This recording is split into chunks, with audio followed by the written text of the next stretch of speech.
GettingPositiveKarmaNow.com presents Bhagavad Gita for All, lectures by Nalan K. Narula, recorded in front of a live audience. Om Namo Bhagavate Vasudevaya. Om Namo Bhagavate Vasudevaya. Om Namo Bhagavate Vasudevaya.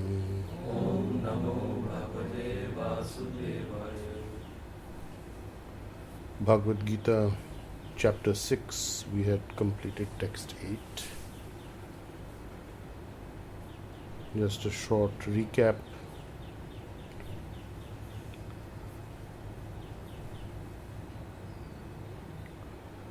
Lord Krishna is saying that one who had conquered the mind and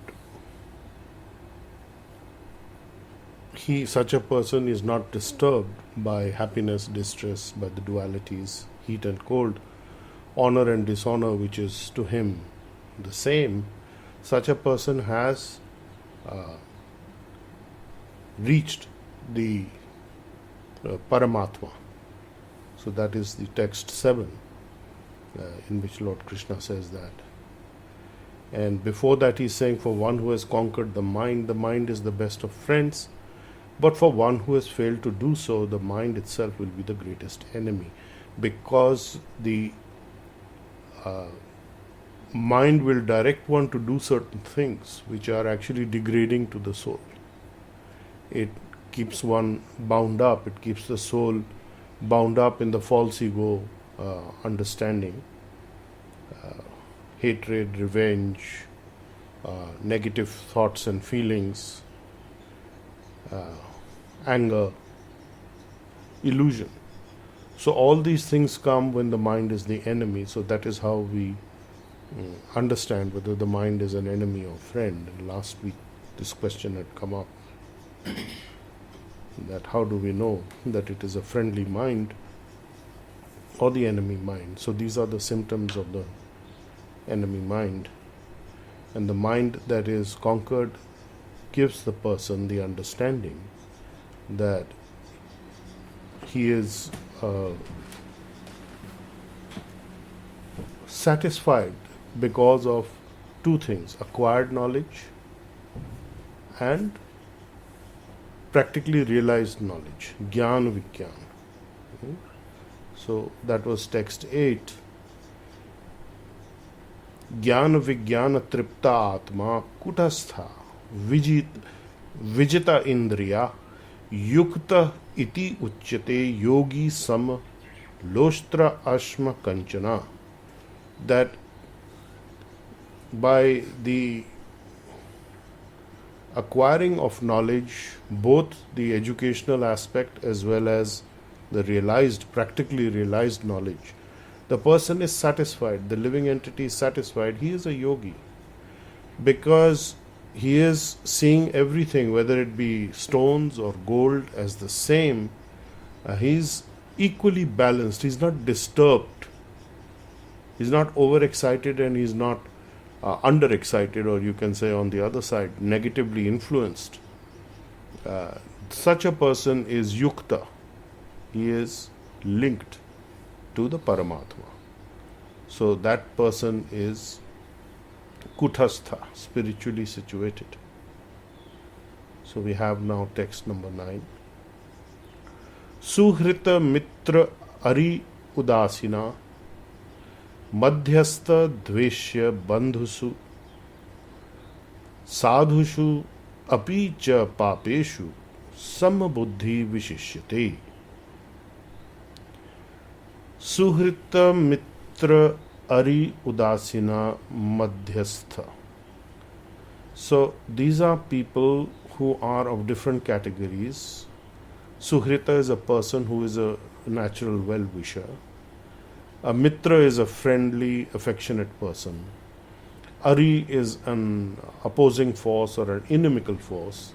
And Udasina is a person who is neutral. And Madhyastha is the person who intercedes or intervenes. He is like a mediator.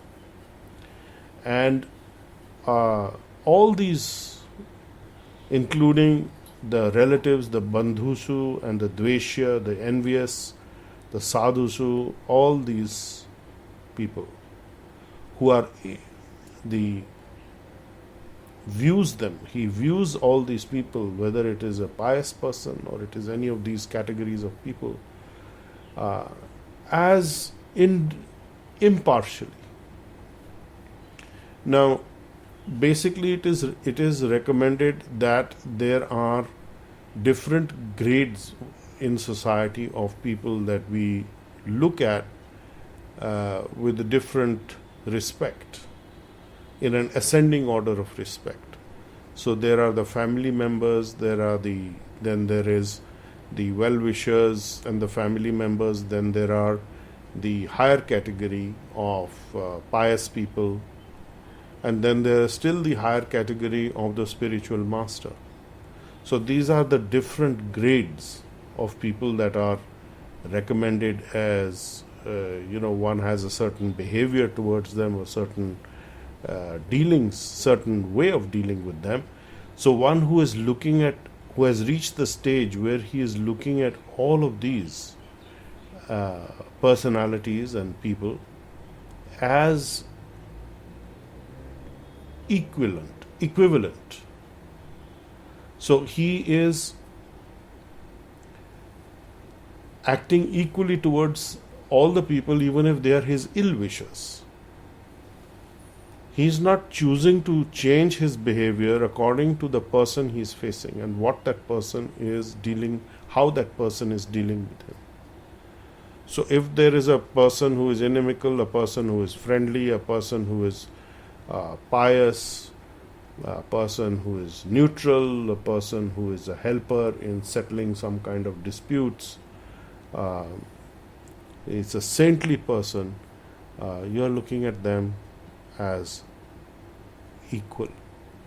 What is the equivalent or equal aspect is that by acquired knowledge and by realized knowledge, the yogi is seeing that all of them have the eternal aspect within them, the spiritual soul aspect. Now, these qualities that we describe here are all changeable qualities. They are relative. But the eternal essential quality is constant. So that is the constancy factor. So a yogi is looking at that constant element within each of these beings, regardless of their external behavior. So such a person is superior. So he is a more superior person than what has been previously described. There's a further advancement than those who are situated in transcendence, self-control, look at everything as equal in terms of the material aspect. So previous Shloka 8 was about the material aspect, and now we are talking about the qualitative aspect of living beings, individuals and entities. So the next advancement is that all these people of different categories and qualifications are looked upon with an equal vision. So that person is even more advanced. So then we come to the 10th text.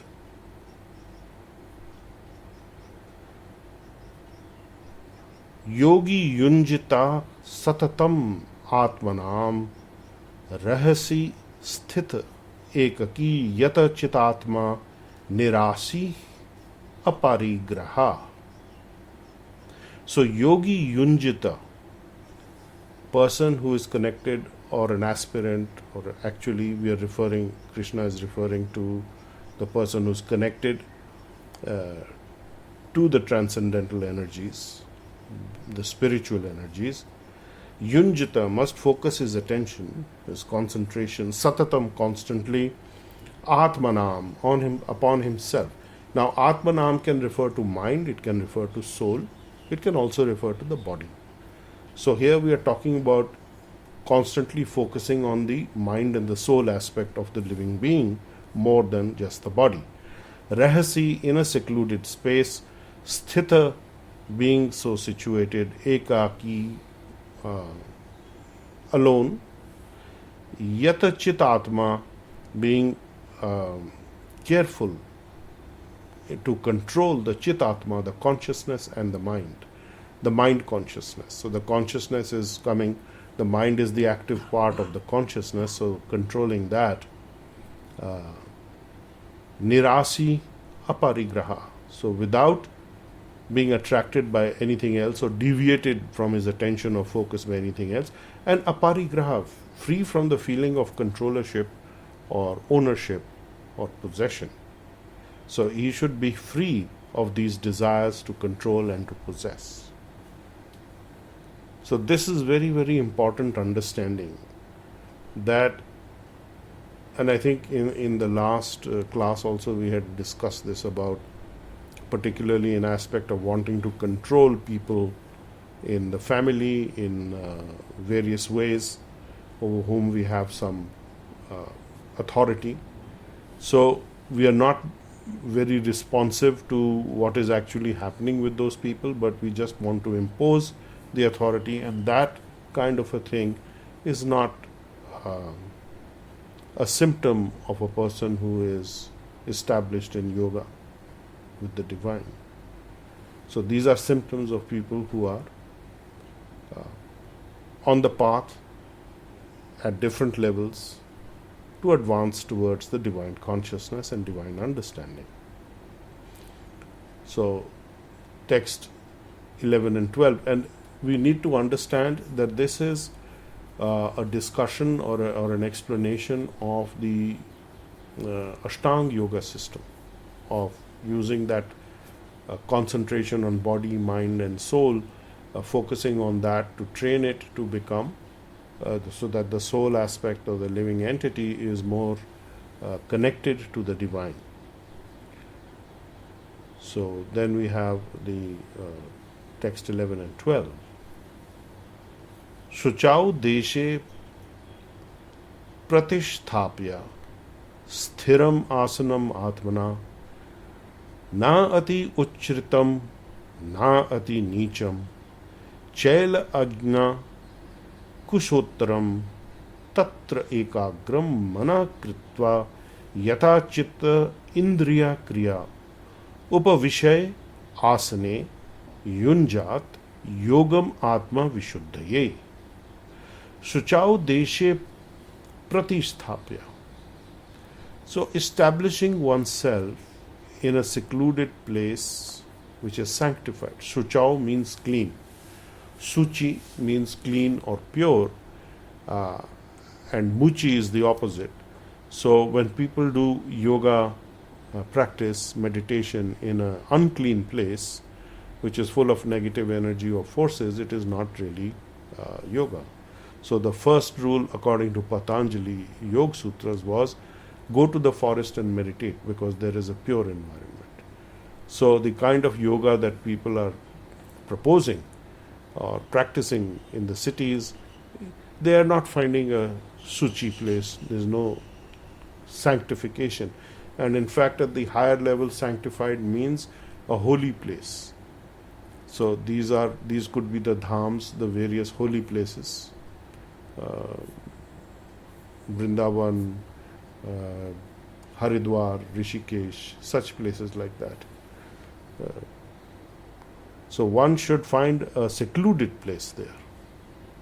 In such a land, in a sanctified land, Shuchau Deshe. So Shuchau Deshe means a holy place, the land where there is purity, spiritual effulgence, spiritual potency.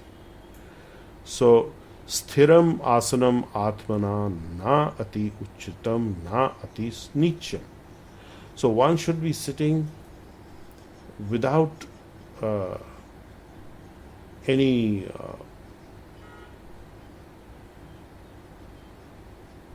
one should be sitting in such a place which is not too high, not too low, uchitam, nicham, not too high, not too low, on a soft cloth, chaila ajna, either a soft cloth or a deer skin traditionally, which these days you don't find, not available. So better to have a soft cloth like a blanket or a mat, soft mat. And what is it to be placed on? Kushautram, kusha grass. There is kusha grass that grows very profusely here. So that is a grass that is used for purificatory ceremonies typically, and one can make a little seat of it and then put a soft cloth on it. And tatra ekagram, then there with full one-pointed attention, mana kritva, your mind, yat chitta, controlling the mind, and the indriyas and the senses, the kriya upavishaye asane yunjat yogam atma vishuddhaye. Then you should sit on that firmly and practice yoga by controlling the mind and the senses, and atma vishuddhaye, do these yoga practices, yogam atma vishuddhaye, to purify the heart. So the heart needs to be purified, and you have to fix your attention. Ekagram mana kritva, fix your attention on the mind and fix the mind one-pointedly. Fix the mind one-pointedly, and then do the yoga practice. So the yoga practice is to be done following these rules. Text 13 and 14. Samam kaya shira grivam dharyan achalam sthira samprekshya nasika agram swam disha cha anavalokayan prashant atma vigata bhi brahmachari vrate sthita mana samyamya mat chitta yukta asita mat para. Samam kaya shiro grivam, sitting straight, kaya shira, body and head, grivam, neck, dharyan, holding, achalam, unmoving, sthira, still, and sampreksha, looking, nasika, agram, swam, looking at the tip of your nose. Now, in some texts, tip of the nose is here, the end point of your nose. In other understanding, it is the third eye chakra. So here we are talking about the tip of the nose, one's own nose, and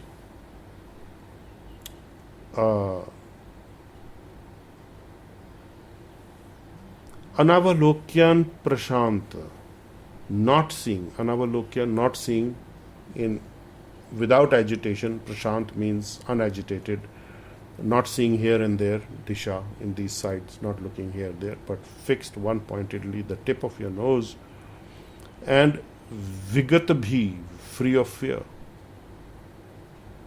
Brahmachari vrate, in the vow of celibacy, sthita, being situated, mana samyamya, subduing the mind completely, matchita yukta asita matpara. So then the person is, his consciousness is concentrated on me, and he is that yogi who is meditating upon me within the heart and makes me the ultimate goal of life. That he has to realize this consciousness, God consciousness. So all these rules and regulations are there. Celibacy, then there is the direction how one should sit and practice the yoga meditative aspect. So when you do some meditation by thinking of looking at some things and you call those meditations, you go through a guided meditation. That is not actually the meditation that Lord Krishna is talking about. So one is to focus on the Paramatma aspect, which is the expansion of Lord Krishna from Vishnu, and there is celibacy, there is the vow of brahmacharya, abstinence from sex life, whether in work or in words or in mind. No, the thoughts also have to be purified. So there is no celibacy if in the mind one is thinking, one would be indulging in this activity. That is a mental non-celibacy, you can say.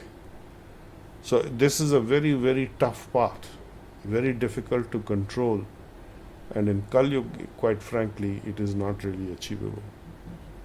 So, but this is what you should practice.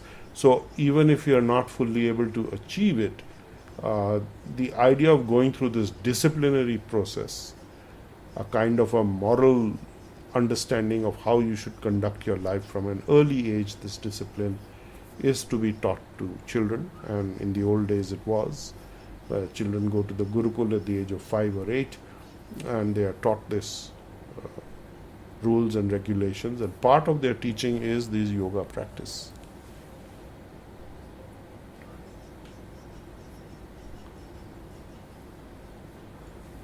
Then we have text 15.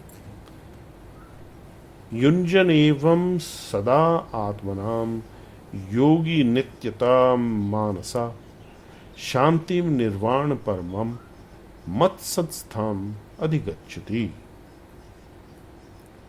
So practicing like this, as has been described constantly, sada, with the body, mind and soul, atmanam, the yogi, the mystic yogi, the spiritualist, niyatam manasa, with a regulated mind.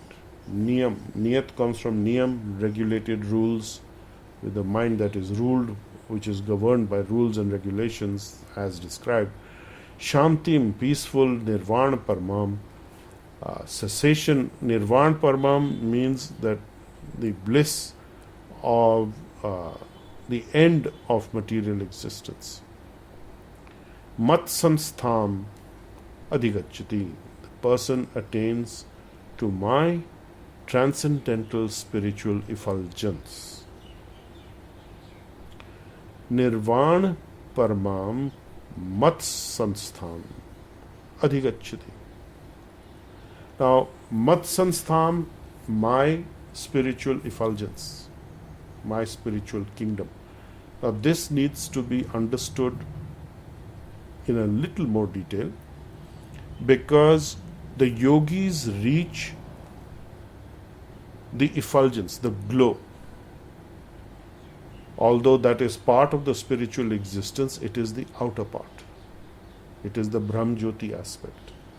So this is a very, very tricky space. Very tricky, because one can get captured by that light and fall down again to the understanding that I am merged into the divine, the Brahmleen aspect, and I have therefore become the divine. So this is a very tricky place. Nirvana paramam, here it has been described as cessation of material existence, but elsewhere it is described as, by other authorities, it has been described as reaching the impersonalist aspect. Now, the impersonalist aspect is a very dangerous place.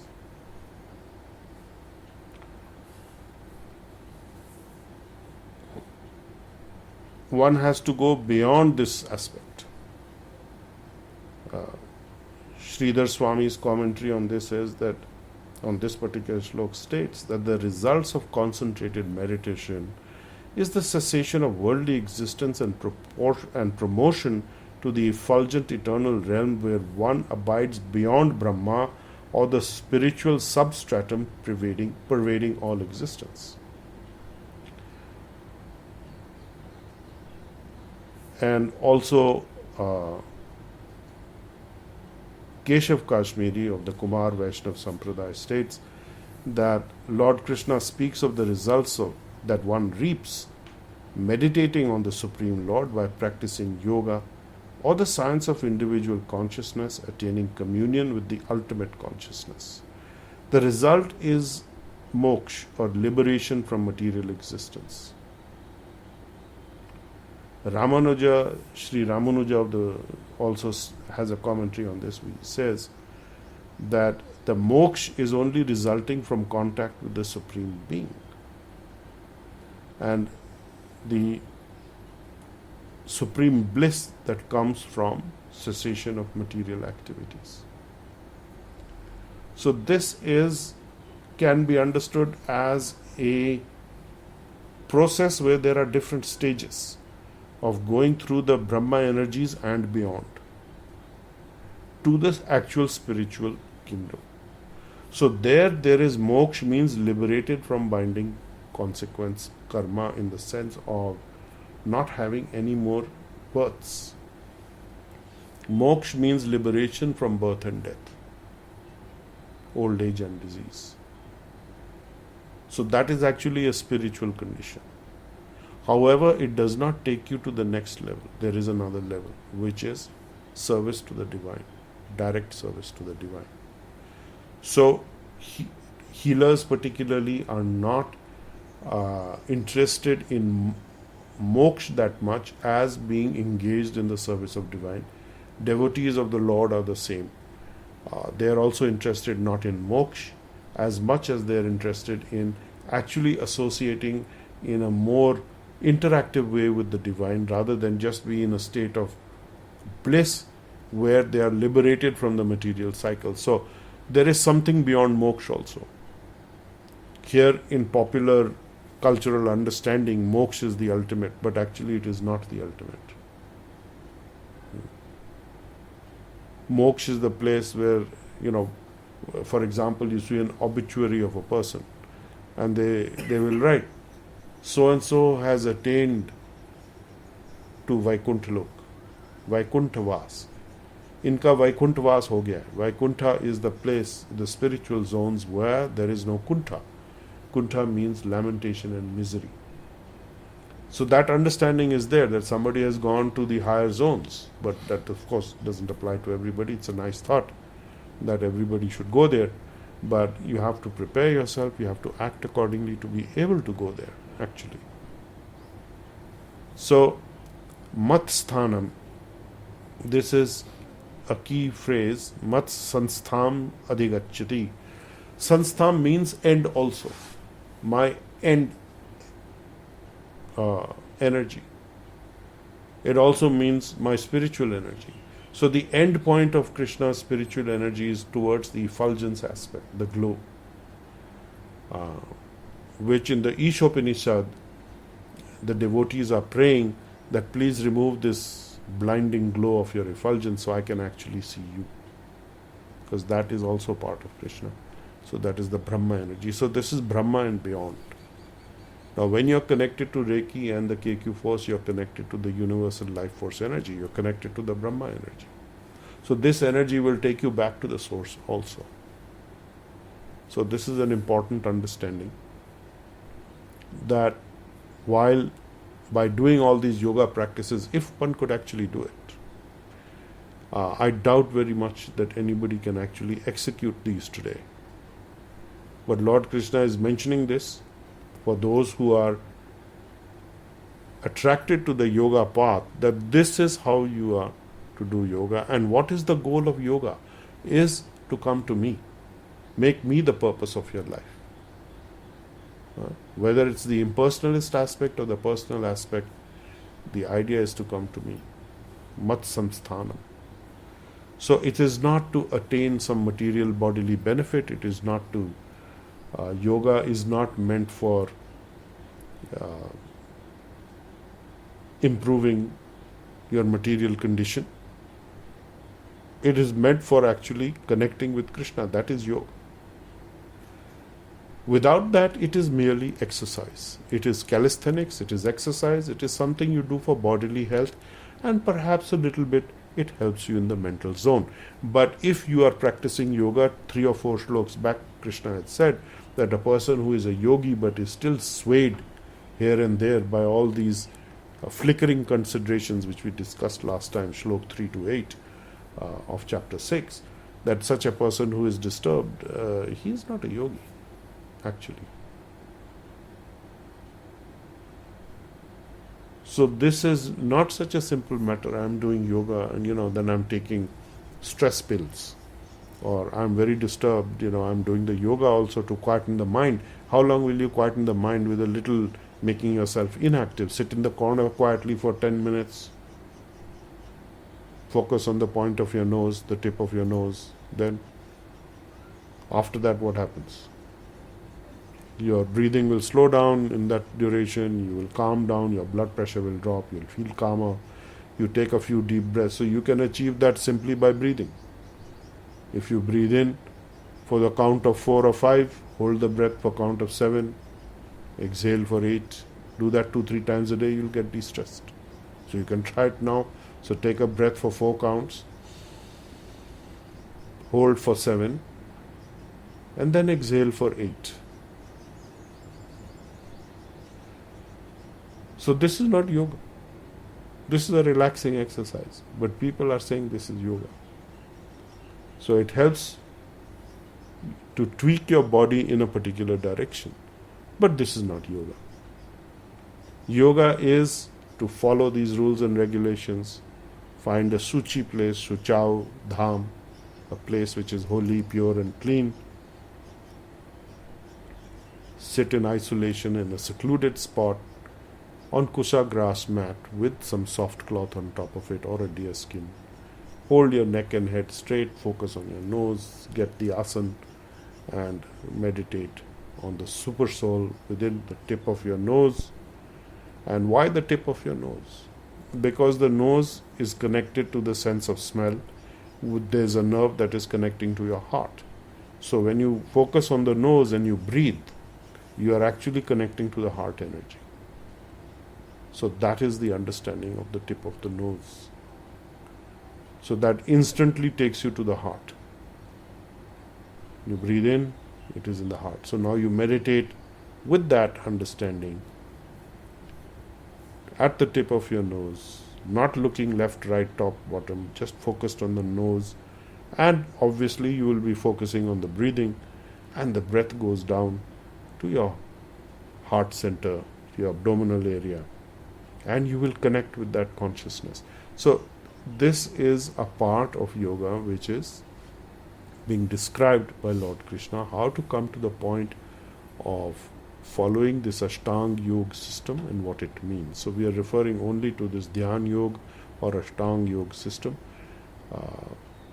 and through this we come at least to the point of the Brahma energy realization. So that is the next step. So we are at chapter 6. The full confidential knowledge has not been given, of course, because it's a process of building up the knowledge base. So this is one level that one can reach. So we will conclude here today at verse 15 of chapter 6, which is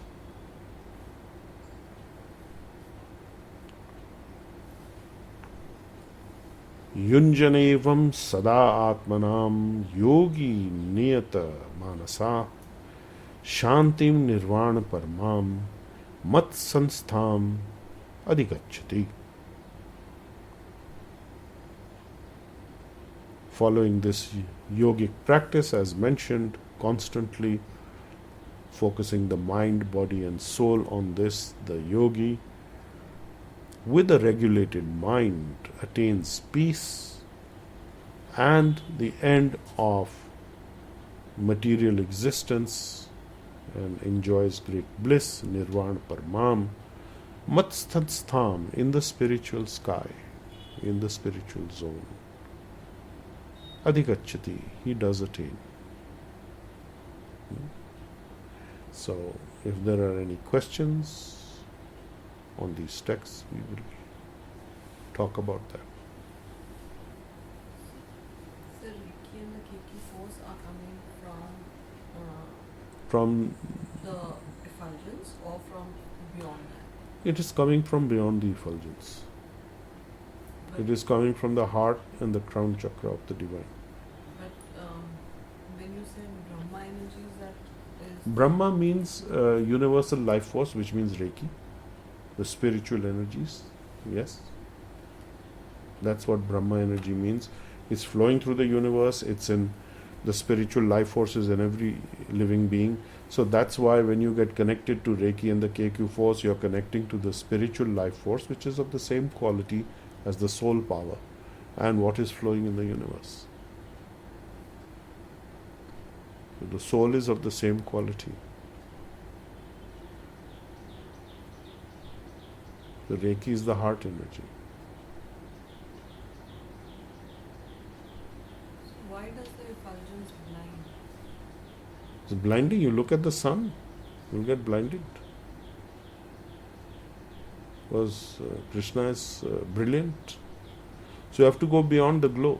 That's his outer energy. That's the outer, you can look at it as the outer part of his aura. Everyone has an aura, he also has an aura. It is radiating, and his aura is golden, brilliant like the sun, as described in Brahma Samhita, as described in Ishopanishad, and so many other scriptures, Bhagavatam, Bhagavad Gita. They all refer to that aspect. Then they refer to the universal form, which is the materialized expansion of his form. That comes on later in the Bhagavad Gita.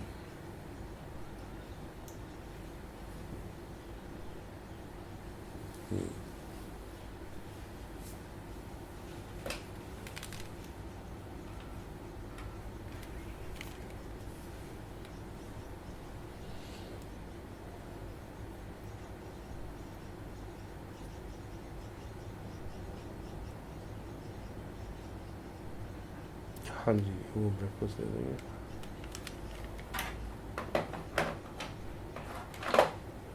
Any other questions? Yes. Explain the impersonal part of the Brahmans.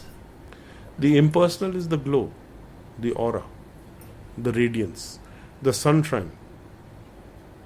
There is the sunshine, there is the sun, and then there is the sun god, the source of the sun, which is the source of the sunshine.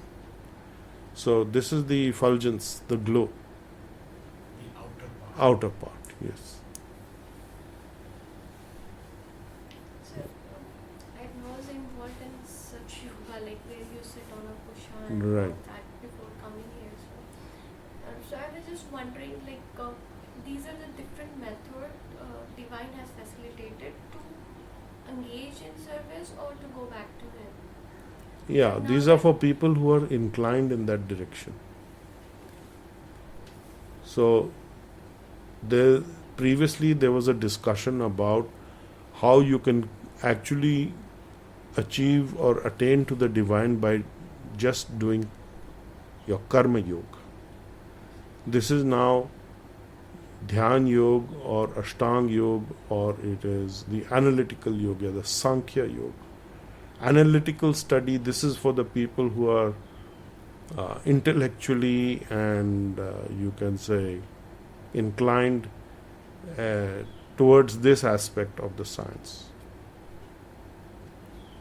And then at the other end are the devotees. For example, Chaitanya Mahaprabhu demonstrated this, that people who are actually connecting to the divine, they don't know any of this. They don't care for it also.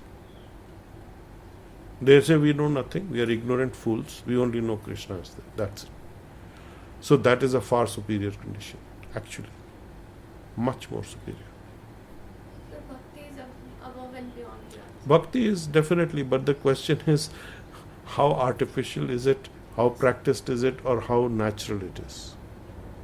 So if you have like a immense faith in and you're practicing your healing, Yes. so it is my That is understanding aspect it of is- bhakti. It is my service. Yes, it is your and service. It is my duty. It is your bhakti. Sadhana bhakti, yes. Because you're devoted to that objective. It may start off selfishly, it's all right. Of course. If there's no personal interest, even this is selfish, that I want to achieve divine consciousness. In some people it is I want to become the divine. So that is a deviation of the mind. I want to become the divine. So it starts with being controller. So we had been discussing this last time also, that this idea of being a controller or ownership, that is a enemy mind. So you have to look at things as very evenly and with an equal vision. Equal vision means that I am not swayed in my decision making by the controlling aspect or attachment to body or bodily consciousness.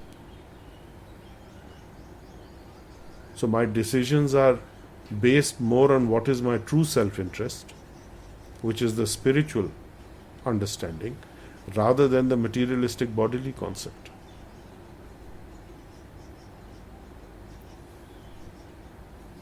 So how can one prevent getting caught in the effulgence?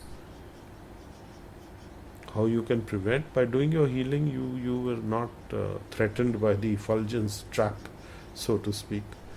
But you have to monitor yourself. Controllership is one symptom. This is a big symptom. Ownership and controllership is what you have to guard against. Am I trying to control somebody? How much am I trying to control? Now, there's a distinction between control and fulfilling your obligations or duties towards somebody. For example, if you have somebody under your care, either as a doctor or let's say as a parent, you have some control. I mean, that's going to be there. But internally, you are not the controller. Even a doctor will say at the end of the day, we have done all we can. Ultimately, it's up to the divine. So the doctor is not actually healing that much, but as much as creating the condition for the healing to take place with the body's own healing power. So the doctor, the skilled doctor, is that one who knows what is the condition I must create for this to happen. Now, whether you're a doctor for the sick mind or you're a doctor for the materially bound soul, as a spiritualist or as a spiritual master, you create the conditions so that the spiritual aspect manifests and the negative starts to disappear. So the person who you are guiding or who is amenable to being guided has to have this understanding. Jnana Vigyan, there has to be the acquired knowledge, but acquired knowledge is not enough. The problem is that we have the acquired knowledge and we don't have the experienced, practical, realized knowledge. So the realized knowledge is very, very important.